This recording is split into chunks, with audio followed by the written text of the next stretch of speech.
Welcome back to my ongoing series of component breakdown overviews. Today we're going to be looking at Fantasy Flight's Silverline game, Space Hulk Death Angel, which borrows its license from Game Workshop's Warhammer series. We're going to go over this in a couple different ways today. First, we're going to look at the breakdown of the cards and what comes inside the box, and then we're going to have a quick setup of how the game plays. Inside the box, you get several location cards, which are lined up here in the center. All these locations key off the starting location, which is right here. The starting location varies depending on the number of players. The one I placed on top is the setup for a one-player game. For instance, the location deck setup requires that you have a 2, 3, and 4 location. And there are numerous I believe there's 4 of each of these locations. So you're going to have a varied game each time you play. Right above that are the terrain cards. There are numerous terrain cards inside the deck, which varies everything from a corridor to a ventilation duct to doors, Prometheum tanks, and so on. The deck comes with several events. Events happen once per turn, which can vary the game quite drastically.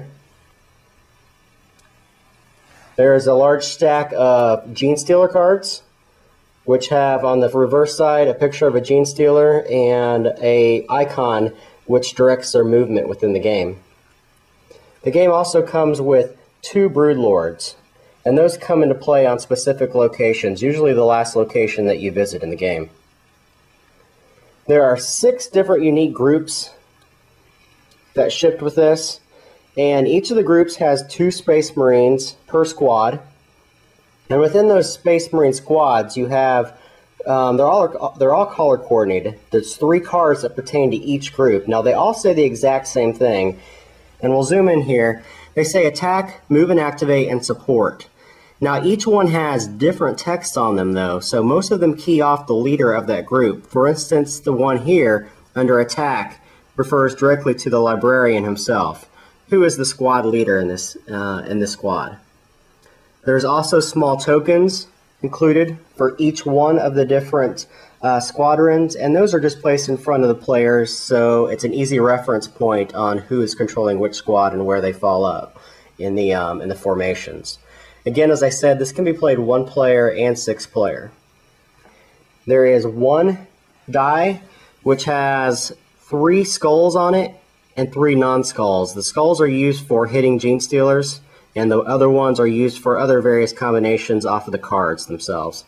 To note, the ones without a skull are non-hits in the game. There are 12 support tokens. Support tokens are placed upon your Space Marines. They give you the ability to re-roll dice, either in attacking or defending, depending on their facing locations in the game. And then it comes with a 32-page full-color rulebook. What you see now is the footprint for a single-player game. It consists of 3 different squadrons, or 6 total Space Marines. I've already drawn the starting location along with the top of the event deck, flipped it over, and spawned my Genestealers on the correct locations, which are located to the side of the formation of your Space Marines. I'm not going to go into the gameplay mechanics because I think a lot of the written reviews will go ahead and do that. I just wanted to give everybody an idea of the basic footprint on how much space and how much room was going to be needed. I've also, just for ambience reasons, used my own Terminators that I have for Space Hulk that were all painted. You don't have to use these by any means. Some people will, some people won't. But if you're a Space Hulk fan, such as I am, this is a really good game. It creates the mood extremely well. As I mentioned, I've played 7 games of this so far. I have not won a single game yet. I've played it both single player, 3-player, 4-player, and 5-player once. I have not played a full 6-player game. I would suggest it to any Space Hulk fan and anybody who enjoys really, really challenging games. Thanks again for watching, and I hope you guys tune in for my next one.